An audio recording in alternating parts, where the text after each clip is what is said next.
Então você que trouxe a Bíblia, abra comigo! 1 Coríntios capítulo 13, versículo 11.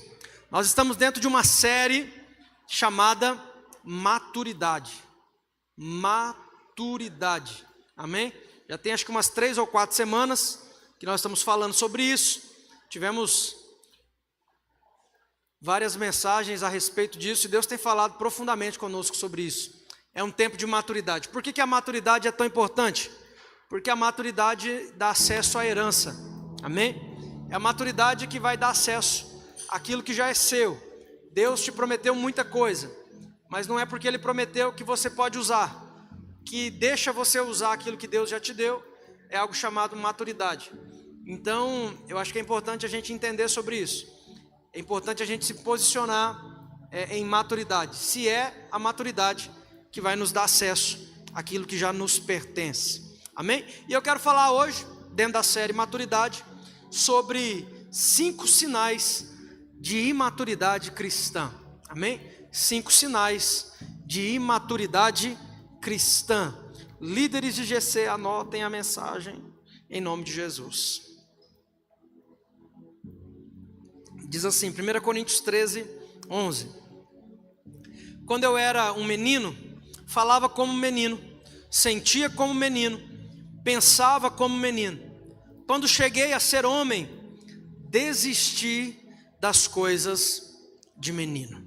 Amém? Que o Senhor nos abençoe pela sua palavra, nos dê espírito de revelação e discernimento em nome de Jesus. Olha para esse irmão que está do lado e fala assim: maturidade te dá acesso à herança.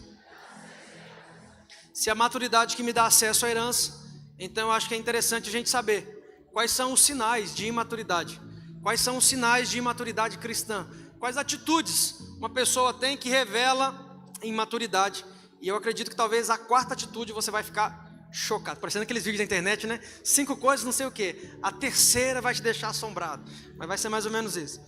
5 sinais de imaturidade na vida cristã. Amém? Vamos lá então. Quando nós lemos a primeira carta de Paulo aos Coríntios, nós descobrimos que a igreja de Coríntios era uma igreja que tinha vários problemas. Quem acha que igreja não tem problema, está completamente enganado. Tem gente que fala assim: não, eu não vou na igreja porque só tem gente com problema lá.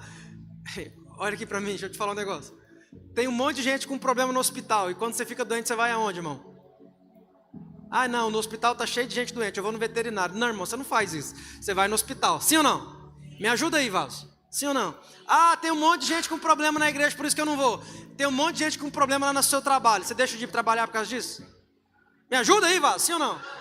Não, você não deixa de ir. Então, acaba que essa é uma falácia que a gente acaba utilizando para a gente justificar a nossa falta de comprometimento com aquilo que Deus falou ao nosso coração. Não é sobre uma placa ou sobre uma religiosidade, mas é sobre o entendimento que nós temos de cultuar e adorar a Deus. Então, ter problema não é a justificativa para a gente deixar de vir à igreja, porque a igreja é feita de pessoas, e aonde tem pessoas tem problema. Então havia muitos problemas na igreja de Corinto. Eu vou citar alguns aqui para você ter uma ideia. Acho que a nossa igreja não passa nem perto disso, mas tinha muitos problemas na igreja de Corinto.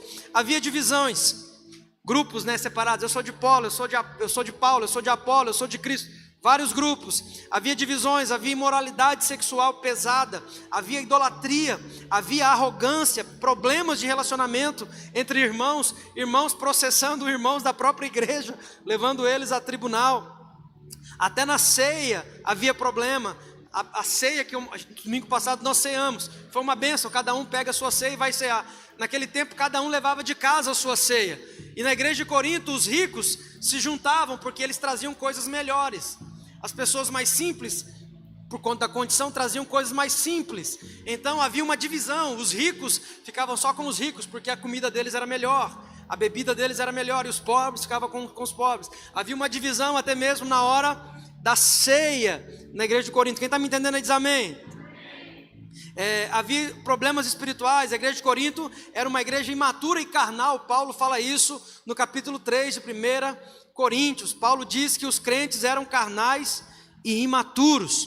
A vontade de Deus para todos nós é que nós cresçamos, amém? Que nós possamos desenvolver espiritualmente. Deus quer que eu e você cresça e alcance a maturidade.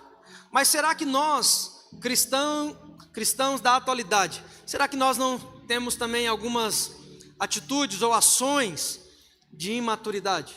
Quando nós olhamos para a igreja de Corinto, nós vemos que ela era recheada de maturidade. Eu acho que eu acabei citando aqui mais de 10 situações de imaturidade. Mas quando nós olhamos para a nossa vida, quando você olha para a sua vida, para a sua caminhada, nós pegamos a Bíblia, pegamos um texto para nós, não para nós julgarmos os irmãos do passado, mas para nós termos uma base para a nossa vida do presente. Então eu quero trazer para o contexto meu e seu hoje. Será que na nossa vida não existe sinais de imaturidade? Dá uma olhada para esse vaso que está do teu lado aí, para essa vaza que está do teu lado, e vê se ela tem cara de imaturo, sim ou não. Não fala nada não, irmão, só olha, vigia, vaso. Agora não é hora de você falar. Será que nós não estamos servindo a Deus há tantos anos sem amadurecer na fé? Se a gente for pegar aqui uma média de vida cristã, eu acho que a gente vai achar aqui uma média de, sei lá, talvez uns 15 anos de vida cristã na média que cada um tem. Claro, tem gente que é recém-convertido, mas tem gente, quer ver uma média? Quem tem mais de 5 anos de convertido, levanta a mão. 5 anos, levanta. Não, tem mais gente de 5 anos, vigia, vaso. Quem tem mais de 10 anos de convertido, levanta a mão. Quem tem mais de 15 anos de pastor, tem mais de 15 anos que eu estou na jornada. Vamos jogar essa média lá para cima agora. Quem tem mais de 20 anos de fé, levanta a mão e dá um glória. Se a gente pegar, somar todo mundo, a quantidade de tempo de vida cristã e dividir pela quantidade de pessoas aqui, irmão, dá fácil 15 anos de média de vida cristã. Agora, a grande pergunta que fica para mim e para você é: será que nós não estamos caminhando na nossa vida cristã de forma imatura? Porque às vezes nós olhamos a Bíblia e nós até julgamos os irmãos do passado da Bíblia. Nossa, como é que eles eram imaturos. Nossa, como que a igreja de Corinto tinha isso, tinha aquilo. Mas vamos falar de nós. Como é que está a sua vida cristã? Como é que está a sua caminhada com Deus? Quem está vivo aí dá um glória. Pastor, estou recém-chegado, tem 1 aninho, tem 6 meses. Glória a Deus, então já vai chegar em alto nível, já vão chegar amadurecendo em nome de Jesus Cristo. Porque a maturidade cristã, ela é extremamente importante, porque diz respeito à herança que Jesus conquistou na cruz do Calvário. Nós ouvimos falar que Jesus morreu, ouvimos falar que Ele ressuscitou. Através da sua morte e ressurreição foi nos presenteado a salvação, mas junto com a salvação é um pacote, não é só a salvação. Junto com a salvação tem tantas outras coisas, mas às vezes nós não conseguimos acessar isso na nossa caminhada cristã. Às vezes a gente pensa porque a gente precisa cumprir algum ritual, a gente precisa fazer. Não, irmão, você precisa amadurecer. O que te dá acesso ao que Deus já te deu se chama maturidade. Me ajuda a pregar aí, fala para esse varão, fala: o que te dá acesso ao que já te pertence é maturidade. Maturidade. Porque é a maturidade que distingue um cristão do outro. Qual é a diferença? Por que Deus, a Bíblia diz que Deus não faz acepção de pessoa. Aí você imagina, Deus olha para o Fabinho e fala assim: Fabinho, estou me agradando de você, vou te abençoar. Aí Deus olha para o pastor Jair e fala assim: não estou agradando de você, não vou te abençoar. Deus não faz acepção de pessoa, irmão. Não é dessa maneira que Deus trabalha. E eu sei que às vezes na cabeça de alguns fica, né? Nossa, como que alguns começam na vida cristã e Deus já abre as portas, as coisas já acontecem, as coisas fluem. E tem gente com 10, 15 anos e parece que as coisas não vão, as coisas não acontecem. A pessoa parece que não sai do lugar, vive uma mesmice. O nome para essa resposta é maturidade. Quanto mais maduro você for, mais acesso você terá àquilo que Deus já te deu. Quanto mais imaturo você for, menos acesso você pode ter aquilo que Deus já te deu. Quem está me entendendo diz amém. Por isso a palavra é maturidade. Então hoje nós vamos ver 5 sinais de imaturidade. Quem está comigo aí diz amém. Vamos para o primeiro. Primeiro sinal de imaturidade. O imaturo, ele não pode comer a comida sólida. Nós lemos o texto que diz isso. Hebreus 5, 12 a 14, vai dizer que, porque, Hebreus 5, do 12 ao 14, porque devendo já ser mestres pelo tempo, ainda necessitais que vos torne a ensinar quais sejam os primeiros rudimentos da palavra de Deus. E vos haveis feitos tais que necessitais de leite, não de alimento sólido, porque qualquer ainda que se alimenta de leite, não está experimentado na palavra da justiça, porque é menino, mas o mantimento sólido é para os perfeitos, ou seja, para os maduros, os quais em razão do costume, têm os sentidos exercidos, para discernir tanto o bem quanto o mal. Então presta atenção, a pessoa imatura, ela não consegue comer comida sólida. Por quê? Porque comida sólida, a Bíblia está dizendo aqui, está fazendo um paralelo, que comida sólida é para adultos. Quando você pega uma criança recém-nascida, né, inclusive é até a orientação que a OMS dá, que até os 6 anos de vida, o único alimento que deve ser dado é o leite materno para a criança, porque ele contém tudo aquilo que a criança precisa. Mas depois do 6º mês em diante, começa a chamada introdução alimentar. Quem teve filho aí já passou nessa fase? Introdução alimentar, começa, faz uma sopinha, faz um feijãozinho batidinho, faz uma papinha, e você começa. Por quê? Porque aquela criança, ela não pode ficar tomando leite para sempre. Por quê? Porque ela não vai se desenvolver, não vai crescer. Então nós precisamos entender algo, que alimento sólido é para adultos, leite é para criança, mas alimento sólido da palavra é para adultos. Quem está comigo aí diz amém. Nós precisamos de comida sólida, de doutrina profunda. Tem dias que a palavra é uma bênção, irmão. É a palavra de vitória, é a palavra que Deus vai fazer, que a porta vai abrir. Mas tem dia que a palavra é de exortação, tem dia que a palavra é de edificação. E qual é o grande problema da igreja de hoje, dos últimos dias? Que nós só queremos uma palavra de bênção e de vitória, uma palavra que nos coloque no pedestal da luz da graça de Deus. Isso é uma bênção, mas entenda, existem também palavras de exortação. Vai ter momento que Deus vai exortar você, irmão. Vai ter momento, irmão, que a palavra vai vir para edificar você. Quem está me entendendo diz amém. Nós precisamos de comida sólida, de doutrina profunda. Tem dia que a palavra é bênção. A Bíblia vai dizer que a palavra, que a profecia, ela vem para exortar, para edificar e para consolar. Mas a gente vive uma geração tão dodó, irmão, que a geração só quer palavra de consolo. É só palavra de consolo. Você pega as palavras que explodem nas internets da vida, palavra de consolo, consolo, consolo. E está errado não, irmão, às vezes só está em excesso. E tudo que é em excesso faz mal. Se você pegar e dar leite em excesso para uma criança vai fazer mal. Se você pegar e dar comida em excesso vai fazer mal. Existe um equilíbrio. E Deus nos convida a um nível de crescimento, porque na vida cristã nós precisamos de equilíbrio. Quem está entendendo diz amém. Ou seja, a Bíblia diz que a profecia, ou seja, que a palavra ela vem para exortar, para edificar e para consolar. O consolo é 1/3, irmão, da palavra. Os outros 2/3 é exortação e edificação. Então nós precisamos colocar as coisas nos devidos lugares. Mas às vezes a pessoa ouve uma palavra um pouco mais forte, de exortação e de edificação. A pessoa fala, magoei, vou procurar outra igreja. Esse pastor está duro demais. Porque as pessoas estão acostumadas a ouvir apenas palavra de consolo. Olha para o irmão e fala assim, ô irmão, não sei se eu vou falar isso, mas vou falar, vai lá. Irmão, palavra de consolo não vai mudar a sua vida. Tem áreas da sua vida que você precisa de uma exortação. Tem horas da sua vida, irmão, que você precisa de edificação.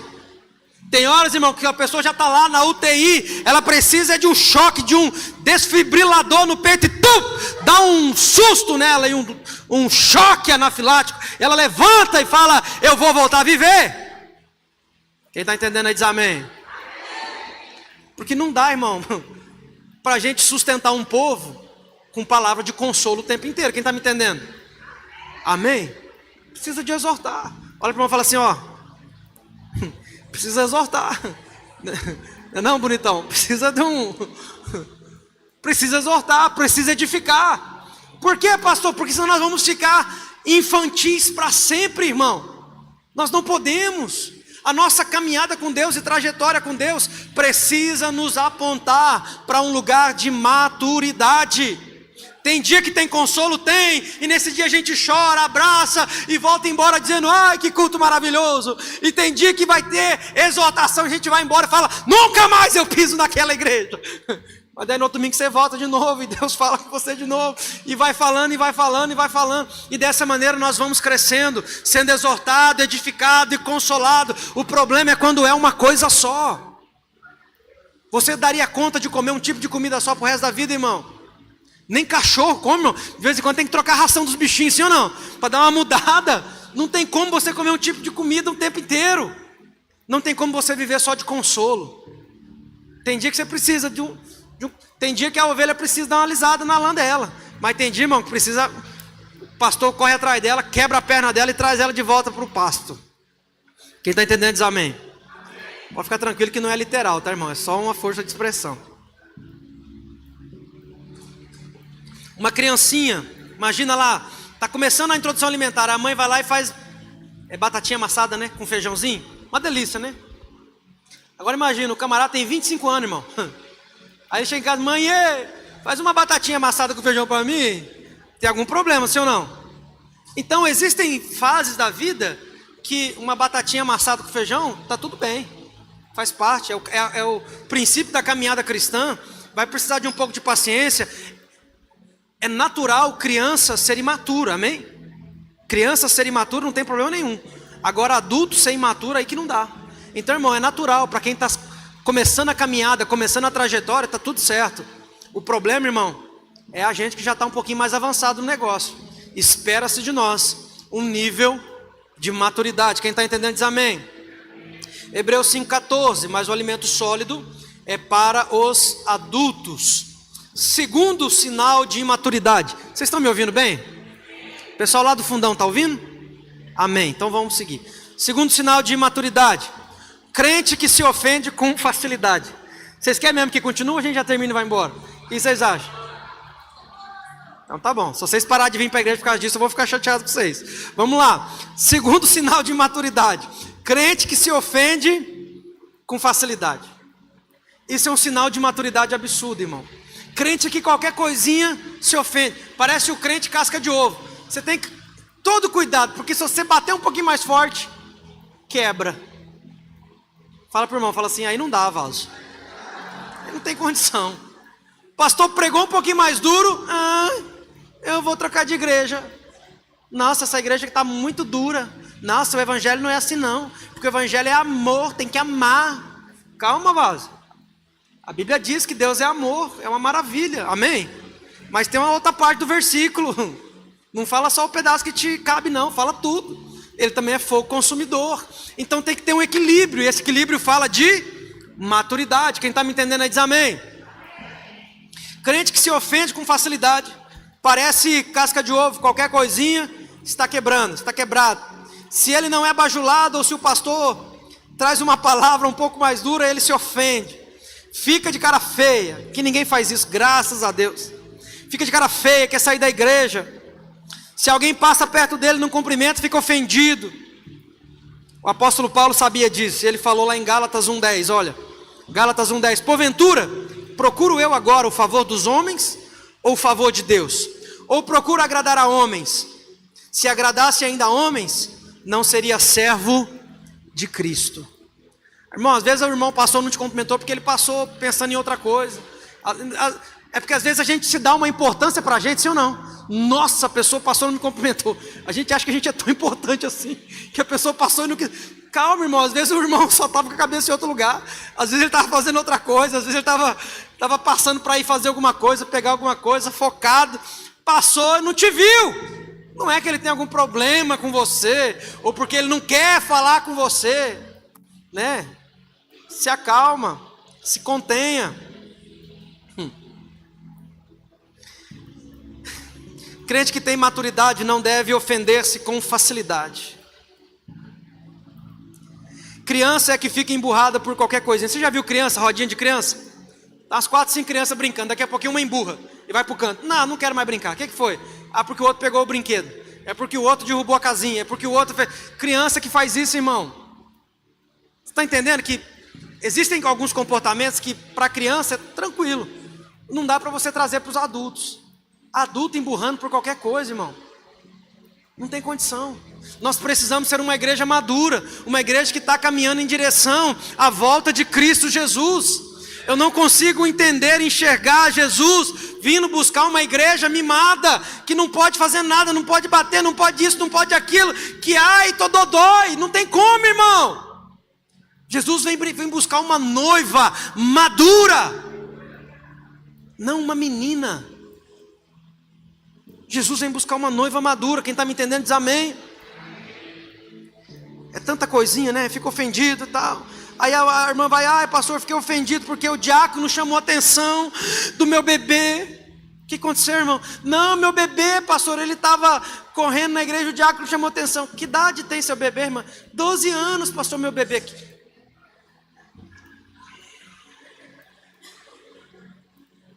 É só meu bebê. Entendi. Estou entendendo. Estou entendendo onde é que está o problema do bebê. A gente precisa amadurecer. Como igreja do Senhor Jesus, a gente precisa amadurecer. A gente precisa se ofender menos. Porque tem gente que se ofende com qualquer coisa, irmão. Quem está comigo aí diz aleluia. Ai pastor, estou ofendido porque o fulano falou mal de mim. Tem gente que é linguarudo, irmão. Vai falar mal mesmo, falar mal de todo mundo. Fala mal dos outros, fala mal de você. Fala mal do outro para você, depois vai falar mal de você pro outro. Tem gente que fala mesmo, e daí? Cada um vai colher o que está plantando, está tudo certo. Cuida de você, cuida da sua vida. Cuida daquilo que Deus te deu. Cuida da sua família, cuida da sua casa. Aí eu vou para cultuar Deus, e glória a Deus, aleluia. Ah, tem um irmão que não gosta muito de mim, aleluia. O problema é dele, irmão. Deus me ama. Se esse irmão não gosta de mim, estou nem aí com ele. Deus me ama e para mim está tudo certo. Eu vou lá para buscar Deus. E nós precisamos entender isso. Quem está me entendendo aí diz glória a Deus. Não se ofenda com facilidade. Nem tudo é sobre você. Nem tudo. Não se dê tamanha importância. Às vezes só aconteceu alguma coisa. Ai, pastor deu uma indireta para mim. Não, irmão, pelo amor de Deus. Eu não mexo, nós não trabalhamos com indireta aqui. Nós trabalhamos com direta mesmo. Se caiu aí, se deu certo a carapuça, abraça. Que é de Deus para você mesmo. Não tem indireta nenhuma. Tudo aqui é direto mesmo, amém? É direto do trono para a sua vida. Se serviu, abraça e amadureça em nome de Jesus Cristo. Quem está comigo aí diz glória a Deus. Terceiro sinal de imaturidade: ciúmes e contendas. E aqui pega, irmão. O terceiro sinal de maturidade são duas coisas: ciúmes e contendas. Porque na verdade aonde uma está, a outra logo chega. Aonde tem ciúme, logo vai haver contendas. Você já reparou nisso? Se começa com ciúme, pode esperar, irmão, já vai chegar contenda. Se começa com ciúme, daqui a um pouco vai haver contenda. 1 Coríntios, capítulo 3, versículo 3, vai dizer assim, ó: porquanto havendo entre vós ciúmes e contendas, não é assim que sois carnais, e andais segundo os padrões puramente humanos. Se tem ciúme e contenda, irmãos, somos carnais. Ai, estou com ciúme do ministério de fulano, estou com ciúme do ministério de Beltrano, estou com ciúme de A, de B, de C. Em nome de Jesus, amadureça. Precisamos ser uma igreja madura. Podemos definir ciúmes como medo de perder o que se tem para outra pessoa. O que Deus tem para mim, Deus tem para outra pessoa. Ou ressentimento do sucesso da outra pessoa. Ciúme é um sentimento maligno que pode trazer grandes desastres na vida de uma pessoa. Ciúme leva uma pessoa a se tornar invejosa, e a inveja é o pecado terrível. Veja que a Bíblia diz, Provérbios 14:30, o ânimo sereno é a vida do corpo, mas a inveja é a podridão dos ossos. A Bíblia diz que a inveja apodrece os ossos, irmão. Mas o ânimo sereno, ou seja, uma pessoa equilibrada, uma pessoa que sabe o seu lugar. Ciúmes traz contendas para dentro da igreja, para dentro da família, para dentro do trabalho. Porque começa a aparecer grupinhos, panelinhas, e isso traz divisão. E divisão é coisa do diabo. Olha para o irmão e fala assim: divisão é coisa do diabo. Sabe por quê, irmão? Porque o diabo sabe que um reino dividido não pode subsistir. Se houver divisão na sua casa, se houver divisão no seu trabalho, se houver divisão na sua empresa, o diabo sabe que divisão é um meio para o qual ele começa a ganhar uma batalha. Porque um reino dividido não pode subsistir. Quem está me entendendo aí diz amém. O que Deus tem para você é seu, irmão. Amém? Vou dizer de novo até você acreditar. O que Deus tem para você é seu. Ninguém toma, irmão. O que Deus tem para você é seu. E o que Deus tem para o irmão é dele. Então não tem essa necessidade. Vou ficar com ciúme, ficar com inveja. Não, irmão. Deus deu para você. O que Deus deu para você é seu. Ninguém toma. É seu. Você pode desprezar o que Deus te deu, mas ninguém toma de você. E o que Deus deu para o irmão é dele. Tá tudo certo. Quem está me entendendo diz aleluia. Um exemplo claro disso, de ciúme, de contenda e de divisão, é a história de Caim e Abel. Você sabe a história. Deus aceita o culto de Abel, mas rejeita o culto de Caim. Você consegue imaginar que o primeiro assassinato na Bíblia, ele acontece, irmão, dentro de uma família. Não foi por briga de herança, não foi porque o pai gostava mais de um do que do outro. O primeiro assassinato acontece na Bíblia, porque Deus aceita o culto de um, mas não aceita o culto do outro. E ali começa então uma rivalidade. Ou seja, nós precisamos ter muito cuidado, porque isso causa uma divisão absurda. Porque as pessoas, elas querem cultuar a Deus, entregar a Deus, mas elas estão de olho naquilo que o outro está oferecendo, irmão. Foca naquilo que é seu, foca naquilo que Deus colocou nas suas mãos, foca no seu culto ao Senhor, e somente nisso. Porque o que é seu e o que é do outro é do outro. Para que o diabo não cause divisão no nosso meio. Quem está entendendo diz amém. Quarto sinal de imaturidade: falta de humildade. O quarto sinal característico de imaturidade na vida de alguém é a falta de humildade. Podemos definir humildade como o sentimento que leva as pessoas a reconhecer as suas próprias limitações, modéstia, ausência de orgulho. A humildade é algo precioso aos olhos de Deus. Olha o que diz Salmo 138:6. O Senhor é excelso, contudo atenta para os humildes. A falta de humildade, irmão, é um sinal absurdo de imaturidade. A pessoa achando que ela é mais do que de fato ela é. Isso é de uma imaturidade absurda. E nós precisamos atentar para esses sinais, porque às vezes nós começamos a identificar esses sinais em nós mesmos, porque a gente é bom para identificar nos outros, sim ou não? E péssimo para identificar em nós. Mas nós precisamos inverter isso, precisamos ser bons para identificar em nós. E os outros, pastor? Deixa os outros para lá, irmão. Identifique em você, muda a sua vida, muda a sua casa, muda a sua família, muda aquilo que Deus confiou a você, e ponto final. Quem está me entendendo aí diz amém. A humildade que conserva a alma na tranquilidade e no contentamento em meio às adversidades da vida. Infelizmente existem pessoas no meio da igreja que são imaturas e não têm humildade nenhuma, nem sequer para reconhecer.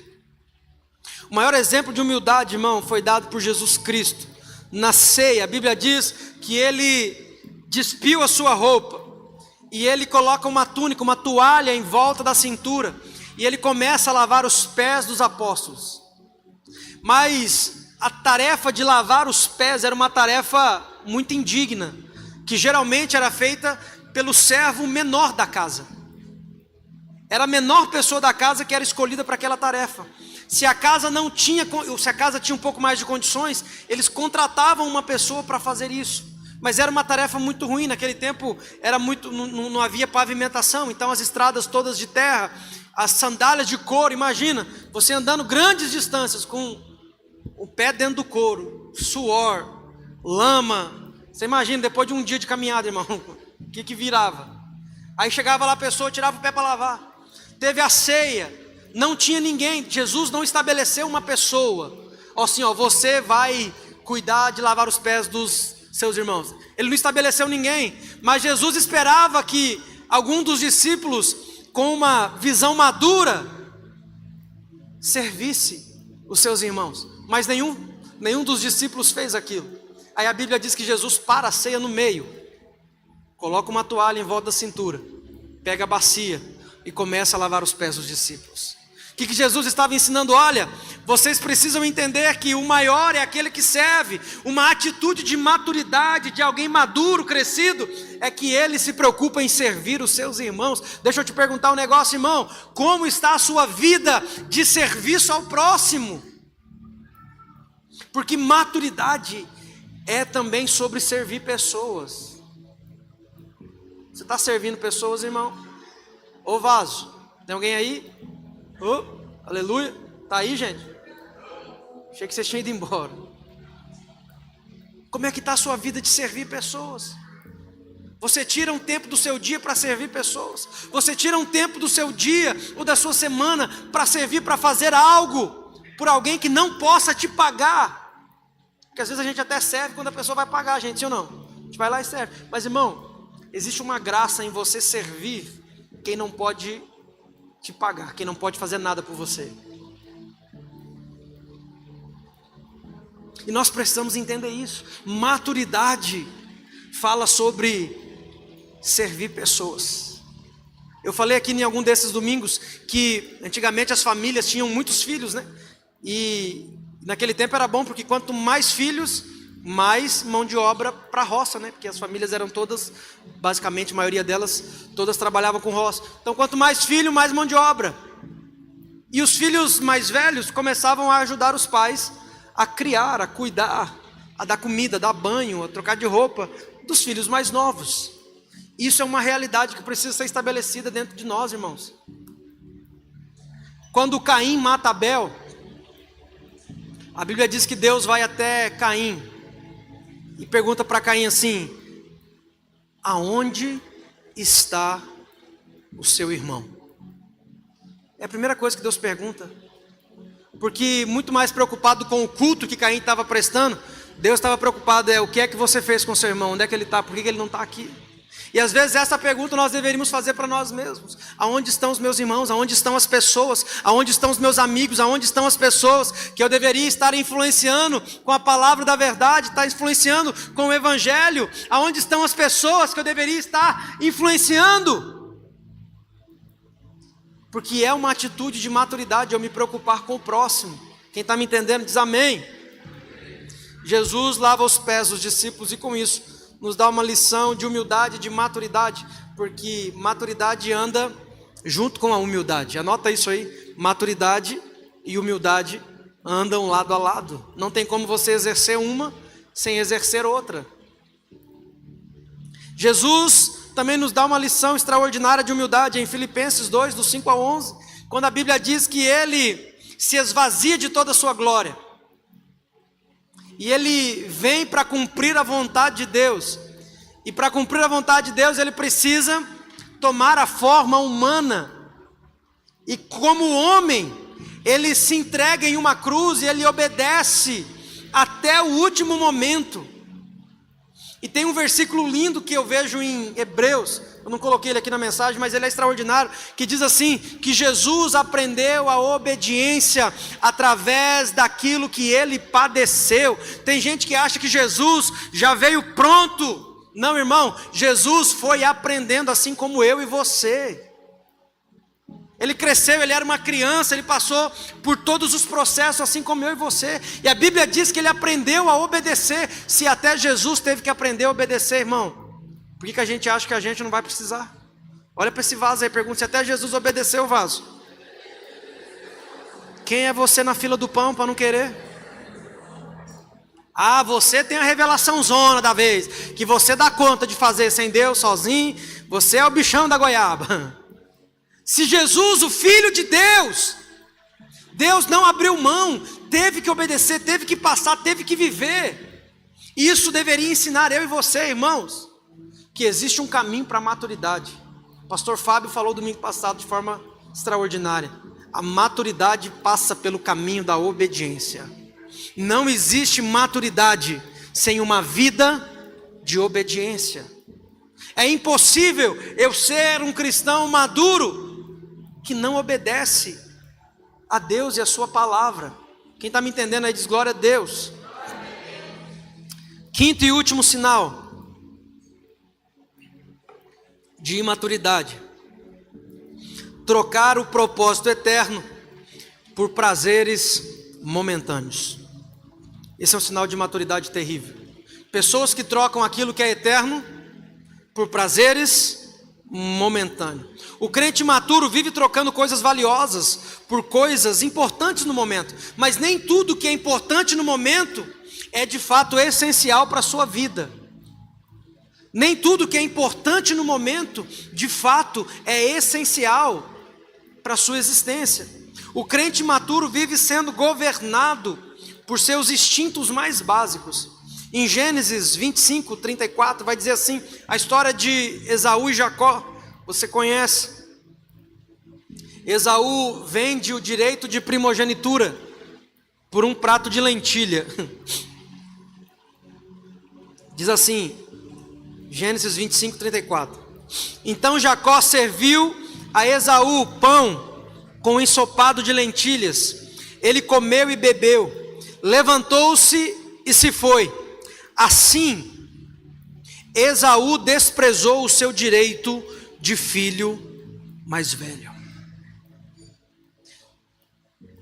O direito de filho mais velho, que era o direito de filho primogênito, ele incluía 50% da herança do pai. Por exemplo, naquele tempo os pais tinham muitos filhos, 10, 12. Não importava quantos filhos o pai tivesse. O filho primogênito, metade da herança era só dele. Os outros 50% era dividido para a quantidade de filho que tivesse. O filho mais velho, o filho primogênito, ele assumia o lugar do pai quando o pai se ausentava, quando o pai partia. As bênçãos que estavam sobre o filho mais velho, que era o filho primogênito, era bênção de longevidade, era bênção de prosperidade, era bênçãos para que os céus se abrissem sobre ele, porque ele era responsável por levar o nome da família. Era muita bênção, irmão.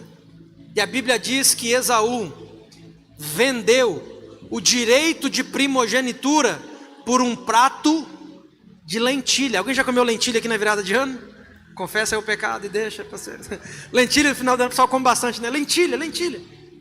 Você consegue imaginar, irmão, você trocar 50% de uma herança por um prato de lentilha? Ele foi bobão, sim ou não? Não, me ajuda aí, sim ou não? Muito bobão, sim ou não? Mas às vezes nós estamos fazendo a mesma coisa, irmãos. Trocando bênçãos espirituais, trocando bênçãos eternas por necessidades momentâneas. Isso é um sinal de imaturidade. Esaú era o filho mais velho, mas não era o filho mais maduro. Jacó, embora fosse mais novo, era muito mais maduro, porque ele entendia qual era de fato o valor da bênção, não monetariamente, mas o que ela representava na vida de alguém. Saúde. Obrigado. Eu mesmo falo saúde, eu mesmo falo obrigado, irmão. Viu? Já vou terminar. Esaú era o filho mais velho, mas não era o mais maduro. Ele negociou aquilo que não poderia ser negociado. Negociou princípios. Olha aqui para mim, irmão. Princípios não se negociam. Estava conversando ainda hoje com um pastor na hora do almoço, falando para ele assim, olha, existem portas que Deus abre que ela é bênção até um momento, mas existem momentos que a gente começa a ter que se abaixar para poder entrar na porta. Ah, mas pastor, mas lá atrás foi bênção, mas agora para poder ser bênção eu tenho que abrir mão da família, tenho que abrir mão do tempo com a minha esposa, tenho que abrir mão do tempo com meus filhos, e eu começo a negociar coisas que não podem ser negociadas. A porta que Deus abre, irmão, entra você com todos os princípios que você acredita. Pastor, estou em dúvida para saber se a porta foi Deus que abriu ou não. Entra você e todos os princípios de Deus sobre a sua vida. Entra você e tudo aquilo que Deus colocou sobre você como valores, como princípio. Se entra tudo, irmão, é bênção, é de Deus. Agora, se você precisa deixar alguma coisa para trás para caber nessa porta, significa que essa porta não é para você. Porque tem coisas que não podem ser negociadas. Eu não posso trocar o direito de primogenitura por um prato de lentilha qualquer. Quem está me entendendo? Esaú fez isso. Viver por sentimentos e por necessidade nos leva a cometer erros irreparáveis nas nossas vidas. Esaú foi movido por um sentimento. Qual sentimento? Fome. Chegou da caçada, não pegou animal nenhum, mas ele chegou em casa, irmão. Jacó estava fazendo um guisadão top das galáxias. E Esaú fala assim: me dá um pouco. Jacó falou: não, só se você me vender o direito da primogenitura. Depois, se você ler, você vai ver que está escrito bem assim, ó. Esaú diz assim, ó: eu estou para morrer de fome. O que me vale o direito de primogenitura agora? E às vezes nós passamos por situações na vida da gente tão ruins, tão pesadas, adversidades tão pesadas, que a gente acaba negociando princípios, porque a gente fala assim: está tão ruim, o que adianta eu permanecer? Faz tanto tempo que Deus não fala comigo, o que adianta eu permanecer e perseverar? Faz tanto tempo que eu não vejo uma resposta de Deus diante da situação, eu vou decidir por mim mesmo, já que Deus não me responde. Irmão, tem coisas que não podem ser negociadas, negligenciadas. Não podem. Nós não podemos nos mover pelo que sentimos, porque se nos movermos pelo que sentimos, a nossa vida vai ser uma montanha russa de sentimentos. Um dia eu venho para a igreja e eu estou felizão, no outro dia eu estou triste, eu falo: não vou não, porque eu estou para baixo. Um dia eu dou o dízimo porque eu acredito que uau, Deus está me abençoando. No outro mês, não, as coisas estão apertadas, está difícil. Não, esse governo, você viu quanto está a cartela de ovo? Não, Deus o livre, não vai dar para devolver não. E tá caro mesmo, né? Sangue e fogo. Tô pensando até em comprar uma meia dúzia de galinha para me colocar lá em casa, para dar uma diminuída no valor do ovo. Tem coisas que não podem ser negociadas. Existem princípios eternos que não podem ser negligenciados. Ah, pastor, mas está difícil. Isso é o que diferencia um maduro de um imaturo. Porque o maduro continua fazendo aquilo que precisa ser feito, independente do tempo, independente do momento, independente da circunstância. Eu acho lindo uma passagem que está lá em Gênesis, que diz assim: Isaac semeou naquela mesma terra, naquele mesmo ano, e colheu 100 por 1. Alguém já leu essa passagem? Quando a gente lê, a pessoa fica animada, né? Uau, Isaac semeou na mesma terra no mesmo ano e colheu 100 por 1. E o texto diz: porque o Senhor o abençoava. Quando você vai ler os versículos anteriores, que é o contexto, você vai ler, irmão, que ele estava em uma fome severa, tinha atingido a região. E Isaac consulta a Deus, dizendo: Deus, é para eu descer para o Egito, porque está feio aqui, o negócio está pegando, não tem comida, os animais vão morrer de fome. E a resposta de Deus para Isaac naquele ano é: não desce para o Egito, fica aí e semeia nessa terra. E aí o texto vai dizer: Isaac semeou naquela mesma terra, naquele mesmo ano, e colheu 100 por 1, porque Deus o abençoava. A maturidade nos leva a fazer o que precisa ser feito, em detrimento daquilo que é mais fácil. Eu citei o exemplo aqui, eu acho que ele cabe de novo para a gente orar e encerrar. Acho que no culto retrasado, que eu estava, desses vídeos que aparecem na timeline da gente. E aí o vídeo falava assim, de uma pessoa que tinha terminado, era um vídeo da formatura dele. E nesse vídeo tinha um áudio de narração. E ele dizendo assim, ele lá recebendo, com aquele chapéuzão quadrado, com canudo. E ele dizendo assim: olha, muitas pessoas vieram me parabenizar hoje, e me dizendo que hoje eu venci, porque eu peguei o canudo aqui, o diploma do curso que eu fiz. E ele diz assim: não, mas eu não venci hoje. Eu venci quando estava com 6 meses de faculdade e eu não tinha dinheiro para continuar pagando o curso. E eu ia trancar a faculdade. E eu decidi continuar fazendo do mesmo jeito. Naquele dia eu venci. Eu venci quando eu chegava do trabalho cansado e não dava tempo nem de comer, eu já tinha que sair correndo para ir para a faculdade. Cada dia que eu tinha uma boa desculpa para não ir para a faculdade, e mesmo assim eu ia, naquele dia eu estava vencendo. Agora aqui no final, eu pegando o diploma, não foi hoje que eu venci. Hoje é só o reconhecimento da vitória que eu tive, mas de fato as vitórias se deram nas batalhas que eu enfrentei no dia a dia. E isso serve para nós, irmãos, porque é naquele dia que a gente está mais desanimado, E eu não sei se você percebeu, parece que depois que virou o ano, parece que deu meio que um desânimo geral no povo todo, não é da igreja não, é de tudo. Quem percebeu isso aí? No trabalho, você olha para a cara das pessoas, parece que tá todo mundo, né, com a cara para baixo, fala, gente, o que foi? Dá vontade de falar, faz o L, tô brincando, sangue de Jesus, preciso, não tem nada a ver com isso, olha aqui para mim. Gente, já estava finalizando a mensagem, para que eu fui estragar? Oh Deus, tem misericórdia. Eu não podia perder essa oportunidade. E parece que teve um abatimento geral em todo mundo, as pessoas tristes. Não é sobre a igreja, não é sobre o trabalho, não é sobre a família, é sobre tudo. Mas irmãos, é nesse dia, é no dia que a gente tem todas as possibilidades para desistir e a gente continua, é nesse dia que a gente está vencendo. Aí daqui a um tempo alguém vai dizer assim, uau, você venceu, prosperou, as coisas aconteceram, as coisas fluiu. Não, nesse dia, irmão, é só o dia do reconhecimento. Porque o dia da vitória se deu no dia que eu estava desanimado, que eu tinha tudo para chutar o pau da barraca e falar, eu não quero mais saber de nada. Talvez daqui a um tempo alguém vai olhar para o teu casamento e vai falar assim, uau, seu casamento é uma bênção, é uma referência, vocês venceram. Não, irmão, agora você está vendo só a conclusão daquilo que aconteceu diariamente, dia após dia, da decisão de perseverar, da decisão de não desistir, da decisão de continuar.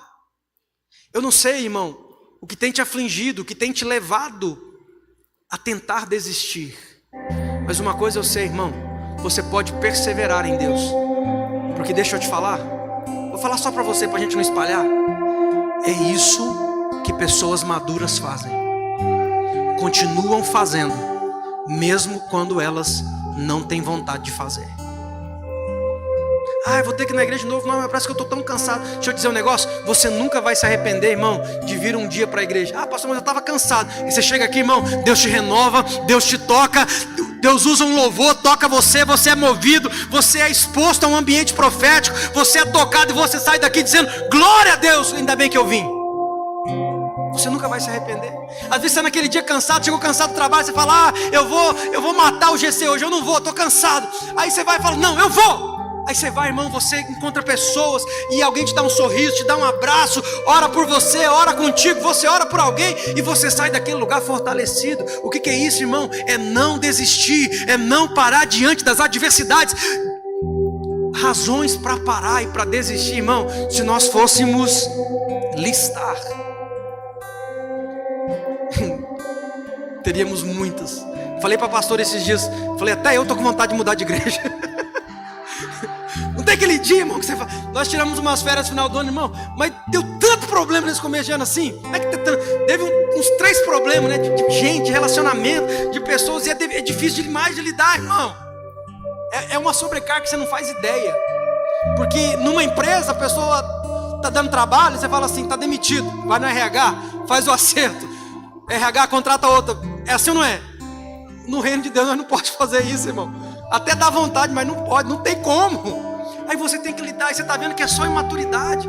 Aí você tem que vir, não, você tem que vir alisar a lã do irmão. Não, irmão, calma, vai dar certo, vai passar. Não, pastor, ele falou mal de mim. Não, calma, irmão, ele não teve a intenção. Não, ele falou sim, e já sai chorando igual o Nhonho, igual o Kiko. Pera, irmão, calma, demoniado. Não dá de colocar a mão e expulsar o capiroto. No tapa, sai desse demônio, irmão. É porque tem gente que não é o demônio que entra nele, irmão, é ele que entra no Satanás. O Satanás fala, olha, não tem nada a ver com isso. É desse nível. Mas nós precisamos entender, irmão, que independente da dificuldade, independente do trabalho, independente, irmão, o evangelho ainda é o caminho extraordinário para ser percorrido. Independente do que estejamos vivendo, o evangelho ainda é a luz no fim do túnel. Independente do que estamos passando, vale a pena servir ao Senhor, vale a pena ser fiel, vale a pena cuidar da família, vale a pena preservar a família, vale a pena, vale a pena. Existem caminhos mais fáceis. É claro, irmão, que desistir é muito mais fácil, mas não é o melhor. Porque vai valer a pena lá no final você chegar e dizer, valeu a pena não ter desistido. Valeu a pena, porque hoje nós somos coroados pelo fato de não termos desistidos no meio do caminho. Vai ser difícil. Vai ter dia, irmão, que você vai vir, você vai estar só o pó, você vai estar só o fio da mandioca, mas você fala: eu vou do mesmo jeito, porque eu sei que o meu Deus me sustenta, eu sei que o Senhor me consola, eu sei que o Senhor está cuidando de mim, mesmo que os meus olhos não estejam vendo. Eu sei que o Senhor está me guardando, me cuidando. Se coloque de pé no seu lugar, em nome de Jesus.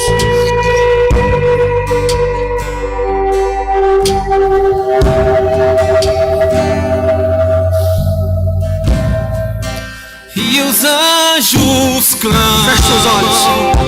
Santo, toda a criação. Santo, exaltado és. Santo, Santo pra sempre.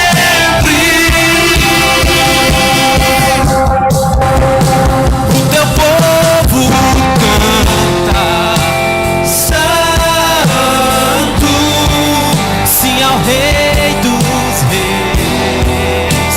Santo, tu sempre serás. Santo, Santo pra sempre.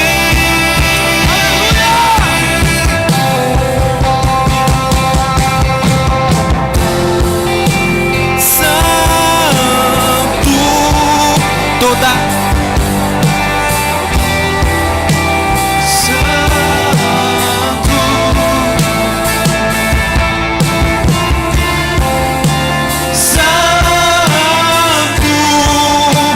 Santo pra sempre. Coloque sua mão sobre o teu coração. Deixa eu orar por você. Não é fácil ser uma pessoa madura, não é fácil ser um cristão maduro, mas é o certo. E nós não estamos aqui para fazer o que é mais fácil, nós estamos aqui para fazer o que precisa ser feito. Nós estamos aqui para nos posicionar naquilo que precisa ser feito, e nós não vamos abrir mão disso. Nós não vamos abrir mão de ser uma igreja bíblica, nós não vamos abrir mão de pregar a verdade, nós não vamos abrir mão de falar de santidade, nós não vamos abrir mão de falar de arrependimento, nós não vamos abrir mão de falar que Jesus está voltando, nós não vamos abrir mão, nós não iremos abrir mão, nós continuaremos pregando o evangelho da verdade. Esse é o nosso compromisso com o Senhor. Coloque sua mão no teu coração. Pai, eu oro sobre cada pessoa agora, sobre cada família. Espírito Santo, que o Senhor nos ajude, que o Senhor nos fortaleça, Pai. Que nós possamos hoje sair daqui, Pai, com uma convicção, com uma decisão: eu não vou parar, eu não vou desistir, eu não vou abrir mão, seja do que for, seja da minha família, seja da minha vida, seja do meu casamento, seja do meu trabalho, da minha empresa, eu não vou abrir mão, seja da minha igreja, eu não vou abrir mão, eu vou continuar fazendo aquilo que o Senhor me chamou para fazer. Nós não iremos abrir mão, nós não iremos negociar aquilo que é inegociável, nós não iremos. Espírito Santo, que o Senhor nos sustente, que o Senhor nos fortaleça, que o Senhor traga um bálsamo de cura sobre nós, de refrigério sobre nós, sobre cada casa, sobre cada família. Venha sobre nós, Espírito Santo. Essa é a nossa oração nessa noite. Traga um bálsamo de cura sobre nós, em nome de Jesus Cristo, em nome de Jesus Cristo, em nome de Jesus Cristo. Essa é a nossa oração.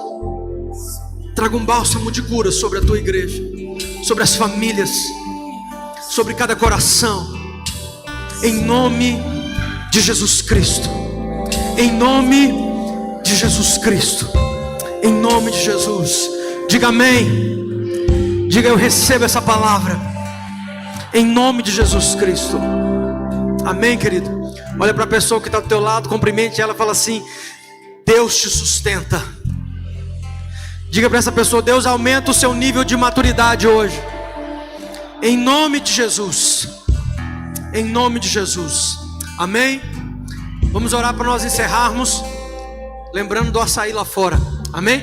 Feche seus olhos, vamos orar. Pai, te agradecemos por essa noite, por esse tempo Em nome de Jesus, Pai, eu declaro uma semana abençoada sobre a vida do teu povo, a vida da tua igreja. Eu declaro, Pai, um tempo de milagre, um tempo de visitação do Senhor. Eu declaro, Pai, uma semana de resposta. Eu declaro, Pai, uma semana de céus abertos sobre a vida do teu povo. Em nome de Jesus, Pai, eu declaro um tempo de maturidade sobrenatural sobre a vida da tua igreja. Em nome de Jesus. Se você crê, diz amém. Aplauda Jesus. E até domingo que vem, em nome de Jesus.